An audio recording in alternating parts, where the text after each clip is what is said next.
Hey, RetconRaider here. Today's video is dedicated to Alois. Thanks for your support. That said, let's get started.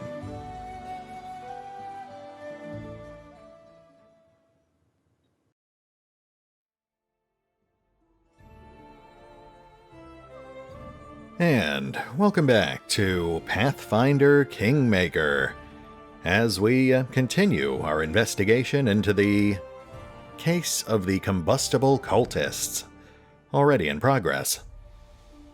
Obviously, we have already followed up on one of our two primary leads. We investigated the Goblin village, where we reluctantly recruited the Goblin hero, Knock Knock. So that just leaves the Shrine of Lamashtu, which is about a day's journey to the south. Unfortunately, we can only go there on a moon day, and it is currently fire day, so that means we basically need to kill 2 days. We obviously don't have time for any real adventures, so I guess we'll go do some light kingdom management, pass about 48 hours, and then head back out. That's the plan, anyway. We do have some events in the queue, so let's have a look. A true masterpiece. Triumph. The curator succeeded in opening a personal workshop for the artist in the capital. This studio has become quite an attraction for nobles, artists, and wealthy idlers. +2 economy, +6 culture. Nicely done, Lindsay. Tragedy at the Mine. Triumph. +4 community, +2 economy. Not stats we really needed, but I'm certainly not complaining. Looks like we've got one more thing in the queue. Enchanted Wind, again. Apparently, the dwarves of the Five Kings Mountains are exceptionally bad at keeping their powerful artifacts intact. We'll have to, okay. Jubilost can apparently handle this.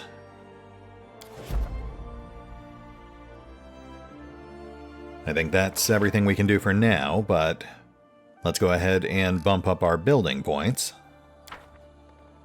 We'll get ourselves back above 400.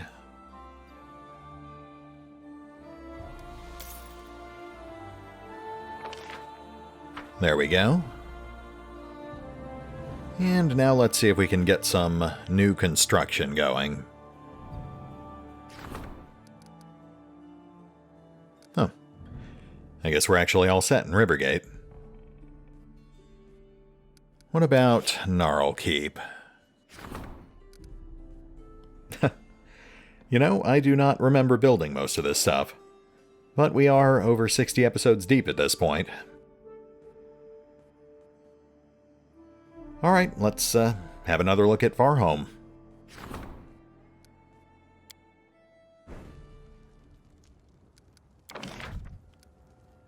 Yeah, looks like we still need the pier and wall here. I actually deliberately held off on those before because they give pretty trivial bonuses to economy and military, which we're really not hurting on. But it's certainly better than nothing.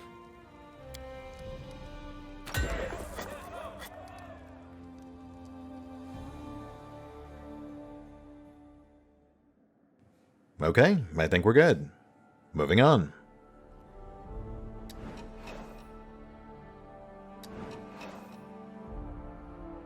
Huh. Well, I was hoping something exciting might happen, but guess I shouldn't complain. Even barons need a weekend off every once in a while. But now, back to work.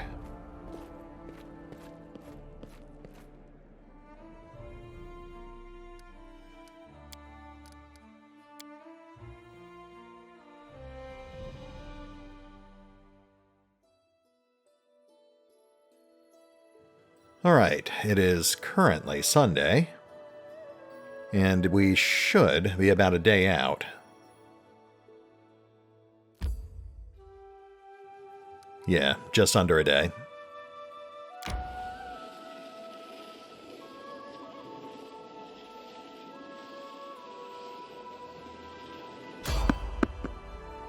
There is someone on the road. Get ready.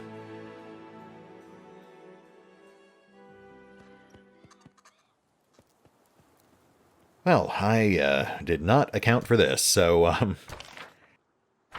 let's put up some basic buffs. We might be in for a fight.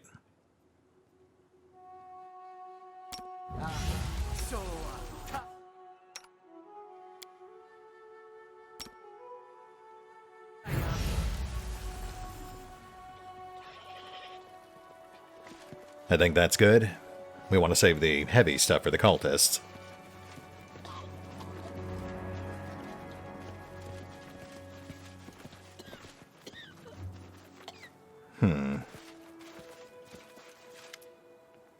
A group of travelers carrying bags, satchels, and sacks full of all manner of goods and chattels are shuffling their feet on the road in front of you.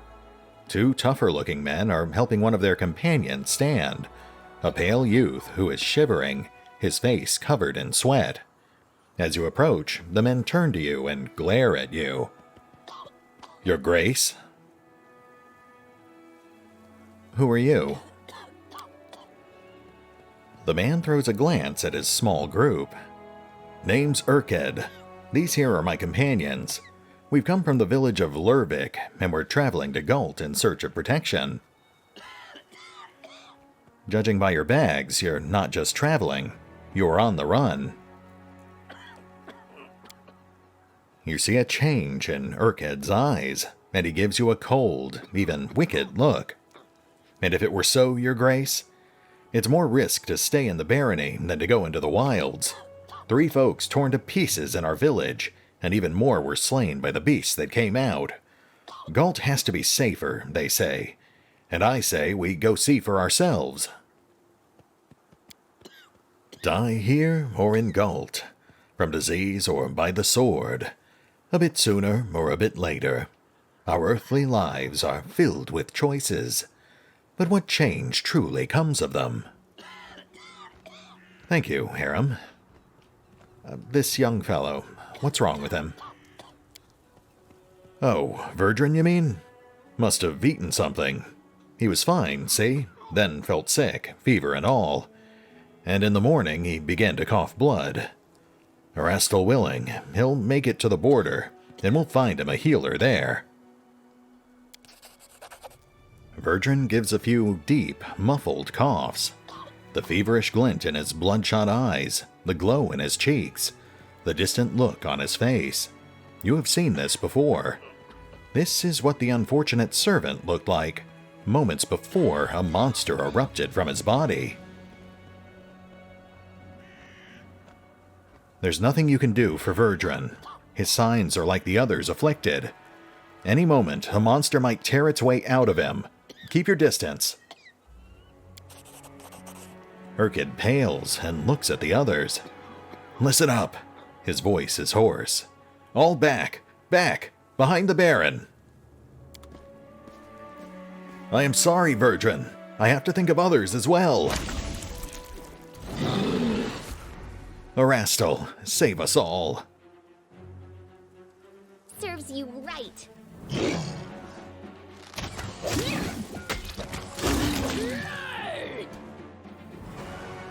Cursed lands, cursed barony. Great gods, what did we do to deserve this? Yeah, I will agree. This does not look great.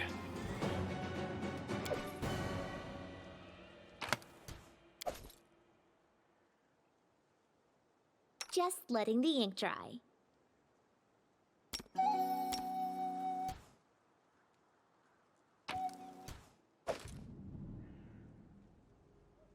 All right, Urked, let's chat.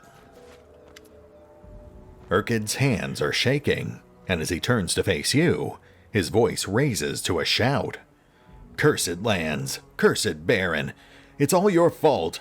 Verdrin died because of you. We're all going to die because of you.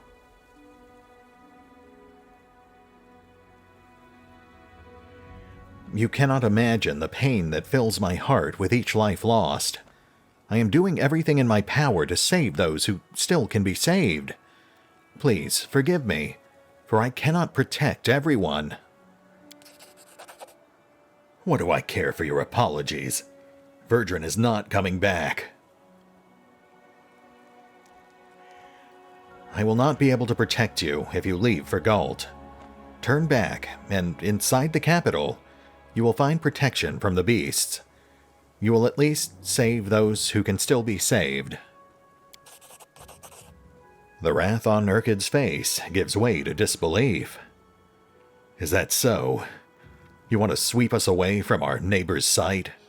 He wipes away tears. 'Tis all the same, no matter where we breathe our last, be it away from home in a foreign land, or out on the city streets. Let us die in peace. You hear that, lads? We turn back.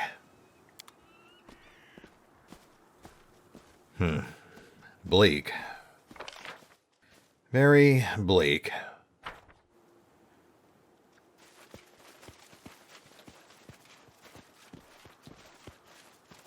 Yeah, that's what I thought. Since this is a scripted special encounter, we are going to find a couple of loot caches.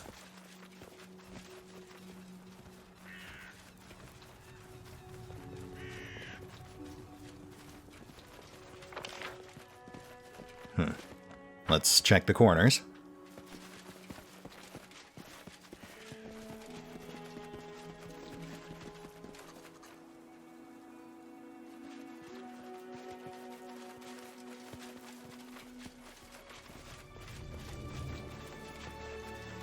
My search was not in vain.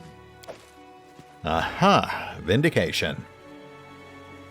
A man is dead, but at least we got some trinkets.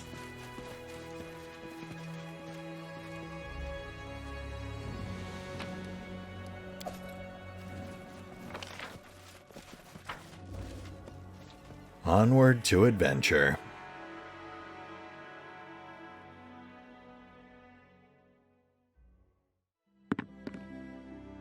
Gotta say, as far as fantasy plots go, this one is definitely a downer. Okay, how do we get here?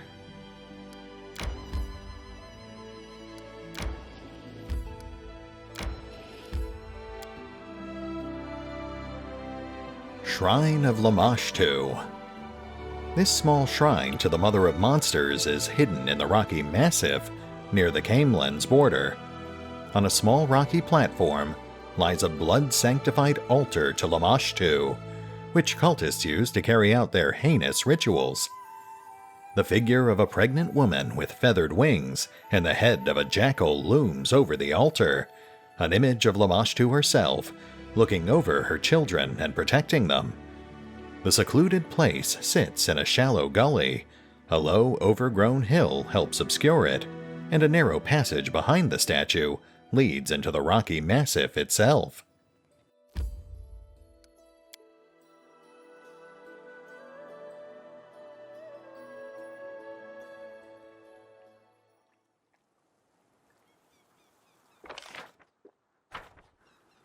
Hey, Keston. Sup? Seeing you, Keston nods. Under his coat, you notice a suit of armor. A sword hangs at his belt. The guard is ready to fight. I'm happy to see you, my Baron. While we were waiting for you, I've had enough time to choose a good place for the ambush. I've received your letter, Keston, and came as soon as I could. Thank you, Your Grace. I've decided you'd like to see this place with your own eyes. Lamashtu's shrine is on the other side of the hill. I suggest we set ambush right here. The visibility is good, so we can watch the cultists unnoticed and choose the right moment to strike. If you wish, you can examine the location. What do we know about Lamashtu? Keston frowns. Not much, Your Grace, but I've heard some things. Goblins, kobolds, and other wild beasts worship her. She helps them to breed, protects their young. As for people, the blessing of Lamashtu is too dangerous for them. A woman can give birth to something so terrible that the villagers might decide to drive a mother and a child out from the village. Or worse. You can go down and take a look at the shrine. The scouts who've been watching the cultists told me about hideous rituals that were performed here. The cultists disfigure and mutilate themselves, shriek like demons, and copulate in the mud. Keston frowns in disgust. I just can't imagine who, in their right mind, except for goblins, would ask Lamashtu for help and agree to be part of this abomination. Alright, I assume that these will trigger the ambush, so I'll have a look around. Wait for me here.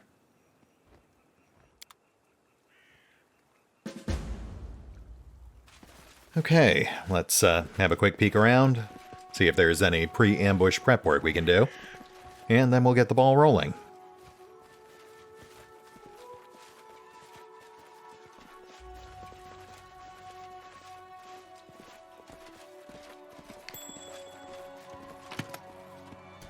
Ooh. Frost Falchion +1. 2,000 gold. I don't really get the appeal of the Falchion. Damage seems awfully low for a two-handed weapon.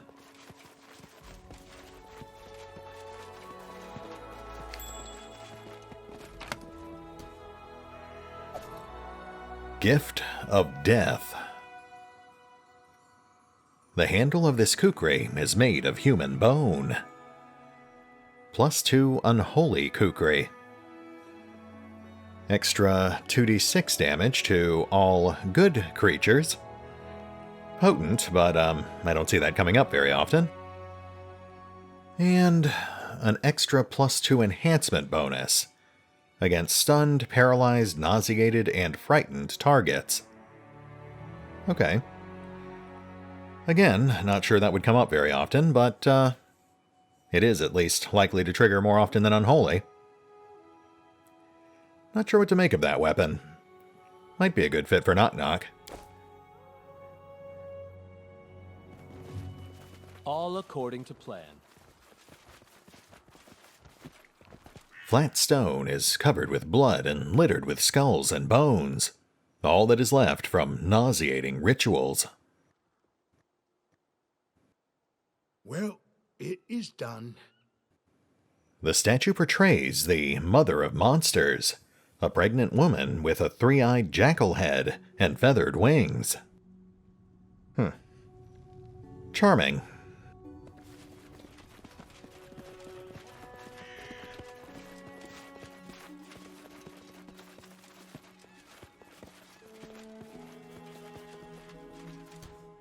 The stone is covered with strange images. You don't say. Hey, another ring shard.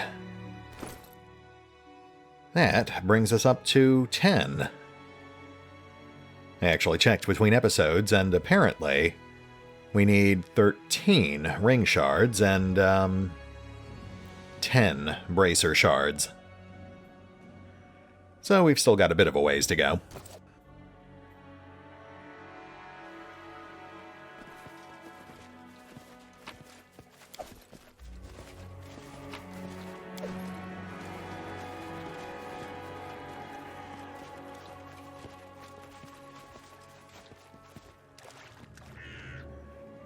I guess that's it. I really figured we'd have some traps or something we could set. Like the bandit ambush way back at Oleg's trading post. No point in buffs because we'll be sitting here for hours waiting for the cultists to show up. So, yeah, let's get to it. Are we ready for the ambush? The day is right and the time is coming. All we have to do now is wait until the cultists gather to their coven. I hope you're ready to fight. I'm ready, Keston. Let's get those cultists. Look, Your Grace, the cultists.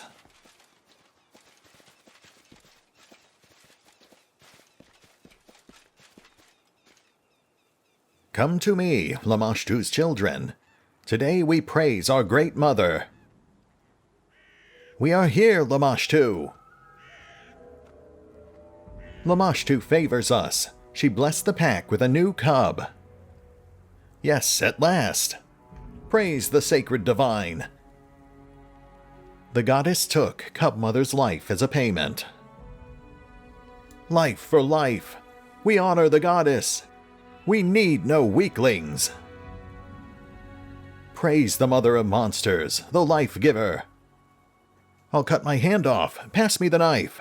I shall carve her image on my chest. Now is the best time to surprise them. Onwards. Sure, we'll just toss up a few buffs real quick. We'll keep this simple. Focus on the goal.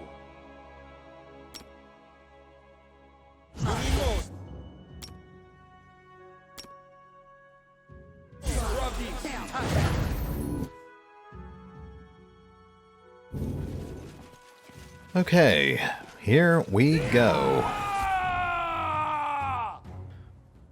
We've got a caster. Good, you dead. Curses upon you. Lamashtu will avenge her children. Okay, bye. We'll let Keston tank the swordsman. We'll focus on the casters. Repent!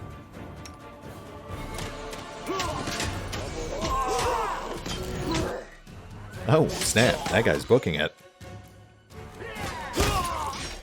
Nice. He almost escaped.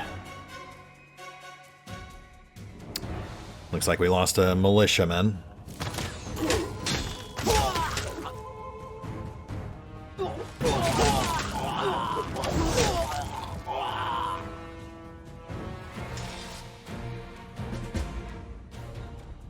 In due time. Yeah, slight collateral damage, but I guess that's to be expected.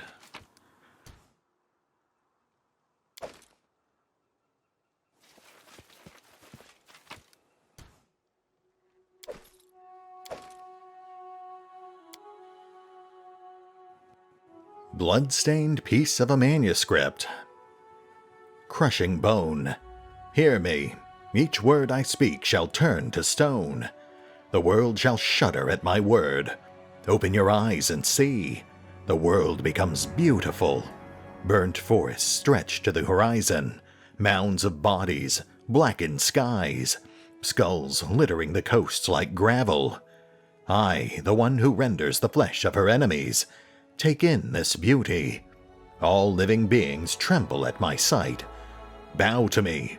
Search, search the children of Shaylin. Tear them apart. Destroy them. No, transform them. Grant them the gift of rebirth. Let them become beautiful, befitting the beauty I shall bring into this world. O great Lamashtu, the eater of hearts, reveal your truth to us. We hear your call. All of you shall live in a better world. Curse Pazuzu, the flying worm. He shall fall in this war. Soon. Myriads of warriors under my command. The mountains themselves shall crumble at our feet. Burn all. Make the world beautiful. The ground thirsts for blood. I thirst for beauty. Give birth to beasts. I shall... Oh, well, it all makes sense when you put it that way.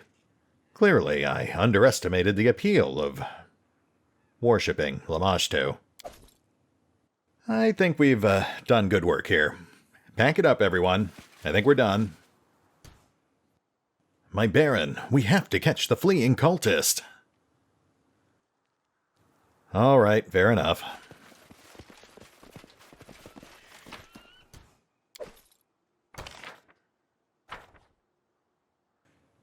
Okay, the chase begins. I'm assuming we're headed into a skill challenge, so let's hedge our bets.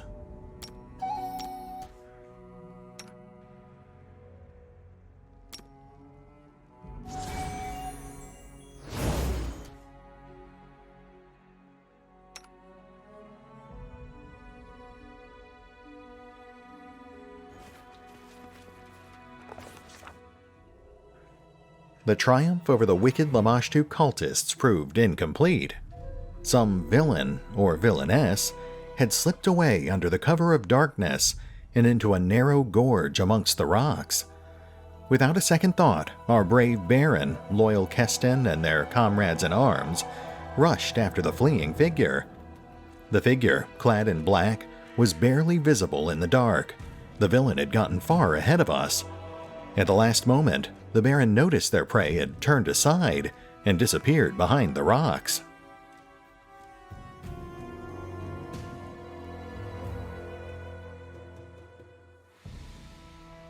After they decided to take a shortcut to catch the cultist by surprise, the party started climbing up the stone ridge.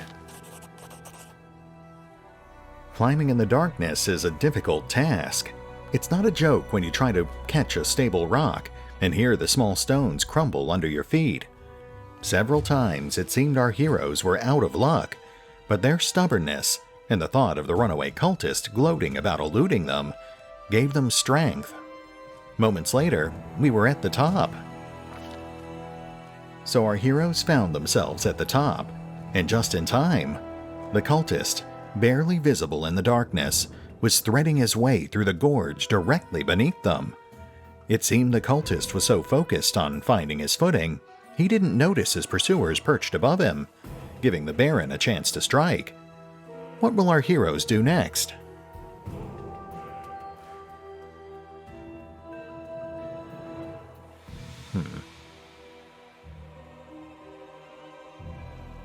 They sent the swiftest and most agile ahead down the unstable slope in hopes of cutting the runaway off.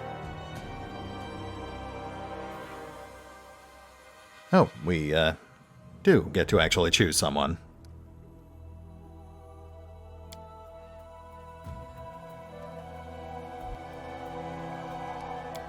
Okay, looks like the dexterity option's still our best choice. Lindsay appeared from the darkness like a spirit. The runaway clearly hadn't been expecting that. Lindsay barely had time to react when the cultist burst into a sprint. Darkness failed to cover the peculiar way the runaway walked. The robed figure was limping badly, dragging their right leg. Despite that, the cultist vanished in the darkness without a trace. The party followed to the edge of the plateau, where the flatlands began.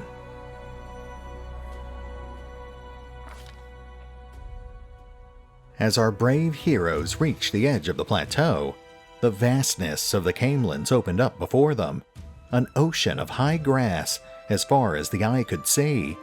A beautiful sight, but finding our quarry in this green sea, it would prove impossible. With our heads down and hopes lost, we descended to where a small streamlet flowed amongst the stones. And then, there before us, good fortune. In his haste, our villain had run through the high grass, leaving a trail for all to see. The party immediately set off, driven by a single desire to capture the criminal who dared to escape the punishment of the Baron and had led us on this unwelcome chase. We moved as swiftly as we could, but even the ground seemed to fight us. Rock gave way to mud, which grew deeper as we marched on and seemed to grab at our boots. Even the wind began to rise, lashing at our cloaks, and the foul scent filled the air, sure signs that we were heading towards the gnarl marches. Soaking wet and exhausted, our heroes came upon a cabin at the edge of a swamp. According to Keston, it was a hunter's lodge, owned by Doomra, a hunter who lived there alone, and was known for her great temper and little patience. It also looked as if it might be a place where the cultist would seek shelter. It was unlikely the runaway would brave the depths of the gnarl marches in the middle of the night. So the Baron pushed open the door and stepped inside. letting a touch of the cool night air in.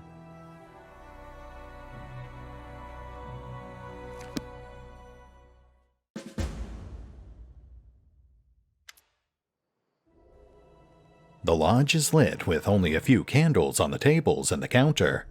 Shadows lie thick around the room. A number of people are here. A well-dressed couple at one of the tables. A girl in simple dress dozes near the opposite wall. And at the counter is an untidy dwarf. She's wiping the mugs and glaring at you. From the half-opened kitchen door, you hear the clanging of pans upon metal, presumably a stove. Keston looks around with a heavy gaze. Things have gone from bad to worse. We must find the cultists before they flee, and we have no idea what they look like. The people in the lodge look surprised and concerned. Each seems to recognize you and ask themselves, what is the ruler of these lands doing here at such a late hour, flanked by armed guards? Keston's hand falls to his weapon. Your Grace, I'm ready to make an arrest, but if you wish to investigate further before making a decision, I'll make sure no one leaves the lodge until you give the order.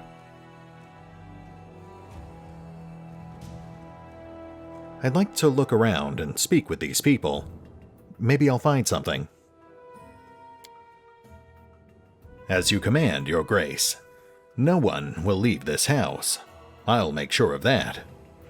Keston looks around the hall once again. My advice, take their room keys. Their personal belongings speak their owner's intent, often more than their masters would like.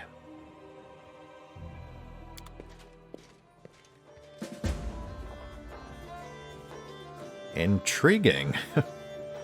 Apparently, our adventure has in fact turned into a real investigation. I did not see that coming. Okay. I guess we need to interrogate the guests and gather evidence.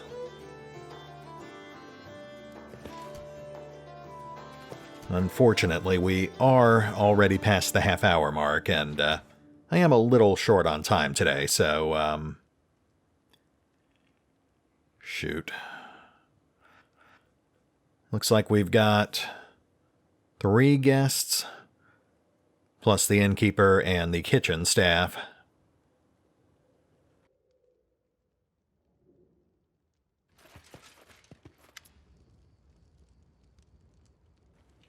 Well, I don't think we're going to have time for all of them, but we've met Doomra before, so let's have a chat with her and see where it takes us.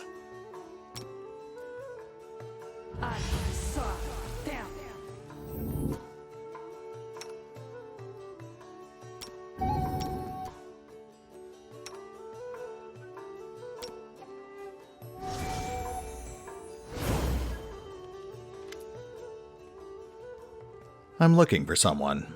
Can you help me? Doomra gives you a sullen glance.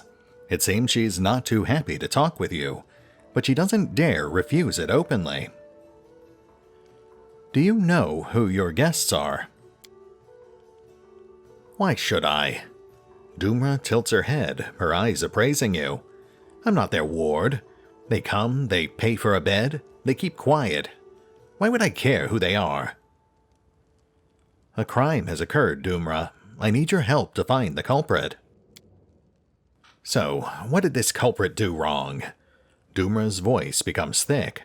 The corners of her mouth curve downward. Shot a deer on someone's land, and now the criminal has to run away as if she was an animal herself? Whatever it is, leave me out of it. That is a very telling response. A cultist of Lamashtu is hiding in your lodge. I have to find them.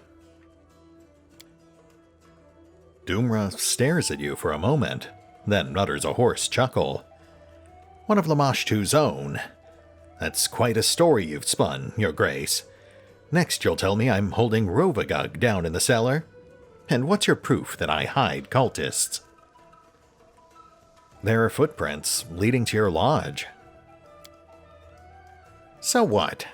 Folks come to this lodge every day, both from the flatlands and the swamps. Your lodge is the only house in the neighborhood. And, she lifts her chin, is it a bad thing to provide shelter for those who are lost? Several hours' walk from your lodge is a shrine of Lamashtu. Baron, enough. The dwarf clasps her hands. Here in the Stolen Lands, you can't swing a dead cat without hitting some goblin's nest or cursed ruins or a shrine of something foul. I can't say I like your tone, Doomra. Really? The dwarf frowns, her eyes narrowing. And how would you react if a mob barged into your home and started troubling you and your guests? If you were expecting me to bow and scrape before you, then you're mistaken. Look, I'm not going to argue with you. Doomra crosses her arms and lifts her chin. Do you let everyone into your house? Doomra's face turns red. What are you hinting at, huh? Your guests, Doomra. Do you allow anyone who asks to spend a night here? Doomra blinks several times, pondering your words. Of course, everyone. What else am I expected to do? Pick who gets a warm spot near the fireplace and who gets left out in the rain? I've let in you and your thugs, though you've put a terror in my other guests. Do you at least remember when they came to your lodge? Doomra closes her eyes, trying to recall. I went to check on my traps. Some people arrived when I was away, so I can't tell you for sure, Your Grace. Let's go back to my other questions. What else haven't I told you? How many people are there in the lodge now, except for you? Watch yourself. There are 3 of them, all sitting over there. Doomra nods towards her guests. That one in the kitchen, guessing she's the servant of those 2 noble folk. They look to be carrying all the coin. I'd like to examine your room, Doomra. Doomra's hands tighten to fists, but she keeps them on her hips. She says nothing, merely stares at you defiantly. Listen, the sooner I cross you out of the suspect list, the sooner I'll leave you alone. Do me a favor and give me your room key, and all of this will be over before you know it.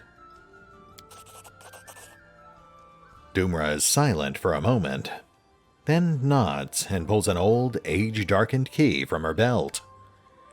Your way, then. Her eyes narrow.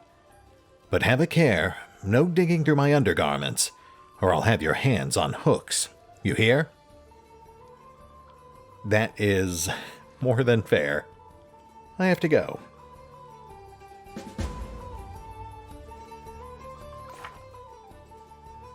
Okay, well, that obviously didn't tell us much, but I do think we can rule out Doomra, at least for now. She was hostile the last time we came here, and the way she responded to some of the questions really seems to imply that she's more hostile because she was persecuted for poaching in an adjacent kingdom at some point. She might be sympathetic to her guests wanting privacy, but I don't think she's actively covering for them. That said, we do still have to gather more evidence, so we'll hit the pause button for now, but we will pick up here next time as we interrogate the rest of the guests, check the rooms upstairs, and hopefully ID our cultist. See you then.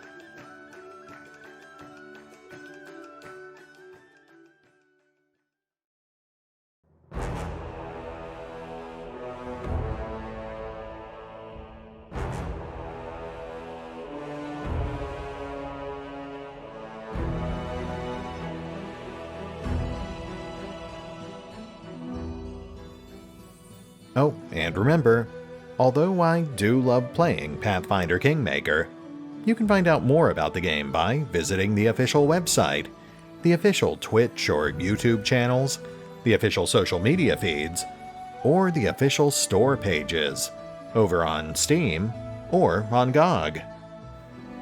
Links are in the description.